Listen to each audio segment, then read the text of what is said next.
ओम शांति। 18 जुलाई शिवरात्रि के उपलक्ष्य में अव्यक्त बाप दादा का आगमन हुआ है। कितना प्यार कर रहे हैं बाबा अपने बच्चों को, हम सुनेंगे। बाबा कह रहे हैं, आज विश्वेश्वर बाप विश्व में अपनी पहली श्रेष्ठ रचना को देखकर हर्षित हो रहे हैं।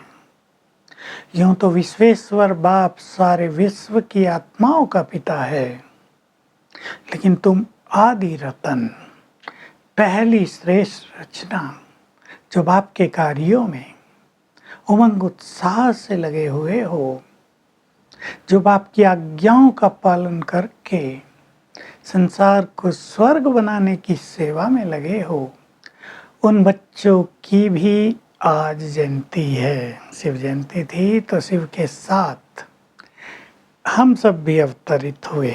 आप सभी इस खुशी और आनंद में आ जाएं। बाबा कह रहे हैं, शिव बाप के साथ आप भी परम धाम से अवतरित हुए महान कार्य करने के लिए। बाबा को विशेष डबल खुशी है। क्यों?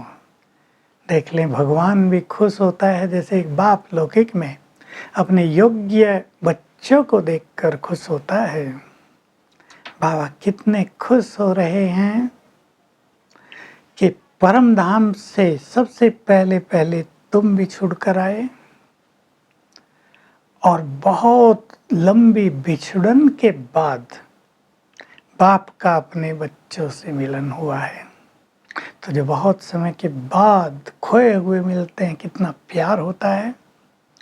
तो बाबा सभी को जन्मदिन की मुबारक भी दे रहे हैं। दिल के स्नेह के पुष्पों की सभी को मुबारक हो, प्यार भी दे रहे हैं। बहुत प्यारे हो तुम बच्चे मुझे। आप सभी झंडा भी लहराएंगे, बाप भी झंडा लहराएंगे।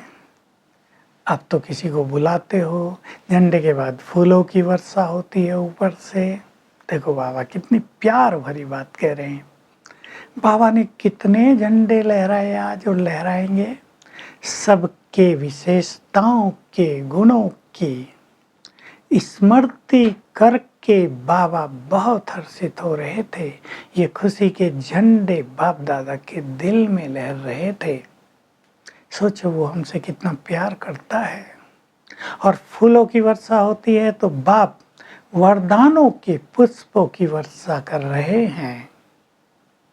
अविनाशी भव, सदा अमर भव, अचल अडोल भव। कितने बड़े बड़े वरदान और टाइटल बाबा ने हम सबको दे दिए। तो ये बाप और बच्चों का स्नेह, क्योंकि जन्मदिन शिवरात्रि की बात है, कोई विशेष मुरली चलाने की बात नहीं होती थी। इस दिन बाबा बहुत प्यार देते थे। विदेशी बहुत आए हैं। बाबा आज भक्तों को भी याद कर रहे थे कि भक्त भी जो बिंदु स्वरूप बाप है उसकी शिवलिंग के रूप में पूजा करते हैं, याद करते हैं निराकार स्वरूप को। तुम बच्चे भी निराकार बिंदु स्वरूप से योग लगाते हो, तो वो भी आज इंतजार करते हैं मिलन की। तो आज बाप उन सब के पास भी जाते हैं जो भक्ति करते हैं। उन्हें मालूम होगा शिवरात्रि के दिन भक्त जागरण करते हैं कि शिव आएंगे, दर्शन देंगे। तो बाबा तो आते हैं, लेकिन उसे देखने के नेत्र तो उनके पास नहीं होते ना, क्योंकि भक्तों से भी बहुत प्यार करते हैं बाबा।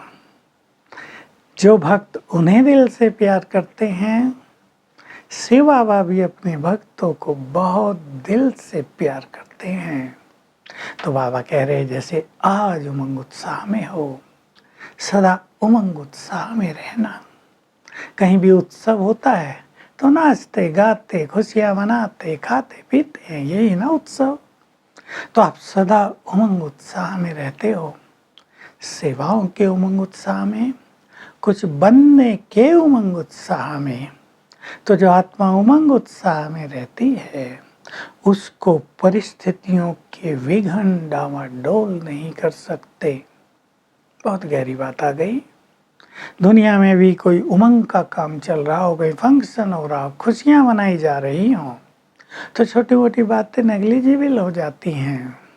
तो बाबा उत्सव को आज उत्साह के रूप में मना रहे हैं और कहते हैं तुम्हारे जीवन में तो रोज ही उत्सव है, क्योंकि तुम सदा ही महान बनने की, संपूर्ण बनने की, सेवा करने की उमंग उत्साह में रहते हो।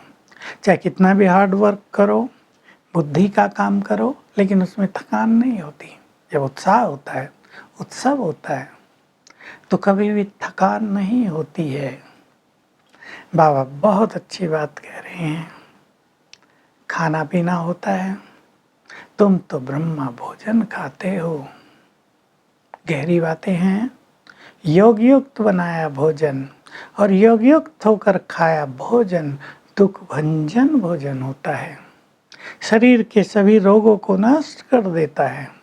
ऐसा भोजन कभी नुकसान नहीं कर सकता। तो विशेष ध्यान दो। योग में रह के बनाना है, योग में रह के खाना है। सेवा करते हो, सेवा क्या लगती है? मेवा खा रहे हैं। थकाने वाली नहीं होती, उमंग उत्साह बढ़ाने वाली, प्रत्यक्ष खुशी का फल देने वाली होती है। इसलिए और ताकतवर बन जाते हो, खेलते हो। बाबा ने 2-4 अच्छी बातें कह दी हैं, उन पे ध्यान देना।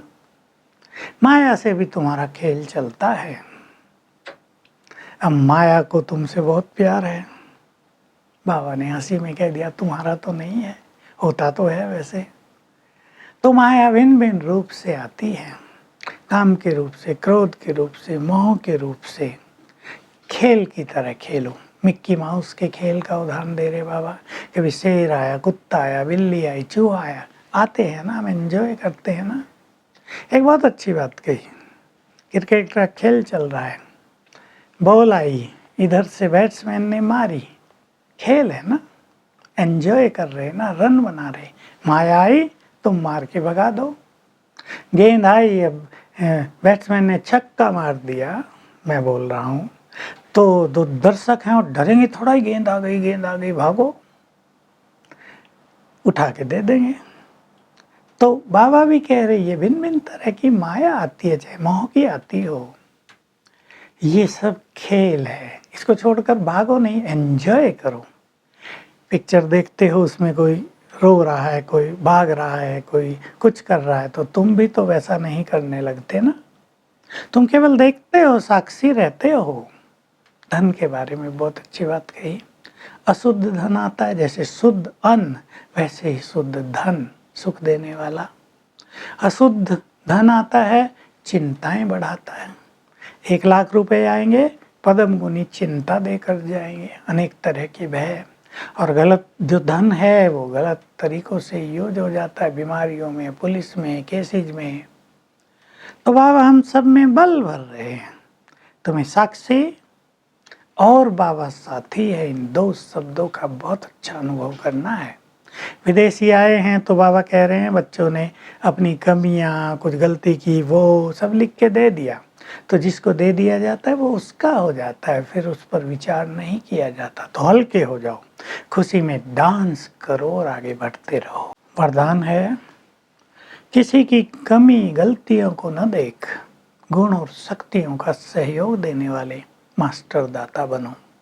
संगठन में हम दूसरों की कमी कमजोरी देखते हैं, हमारी भावनाएं बदल जाती हैं, पर हमें याद रखना है हम दाता हैं। हमें उन्हें सहयोग देकर, गुण सिखाकर, शक्तियां देकर, वाइब्रेशंस देकर बदलना है, मदद करनी है। ऐसा सहयोग हमें सबको देना है, तब हम कहलाएंगे मास्टर दाता। स्लोगन है, मनसा वाचा कर्मणा, तीनों रूप से सेवा करने वालों को ही सच्चे सेवाधारी कहेंगे। आज का अभ्यास हमारा रहेगा और शाम को 3rd संडे है, तो हम विश्व को सकाश भी देंगे और आज सारा दिन इस विश्व के खेल को साक्षी होकर देखेंगे। मैं फरिश्ता हूँ लाइट के शरीर में, ये अभ्यास करते हुए सारा दिन कम से कम 20 बार, शाम को जब योग हो तो एक सुंदर अभ्यास करेंगे। मैं पवित्रता का फरिश्ता एक ऊंची लाइट की पहाड़ी पर विराजमान हूँ और मेरी दृष्टि से और मस्तक से पवित्र किरणें फैल रही हैं। तो इससे प्रकृति को भी पवित्रता का दान देंगे और सारे संसार को भी। ओम शांति।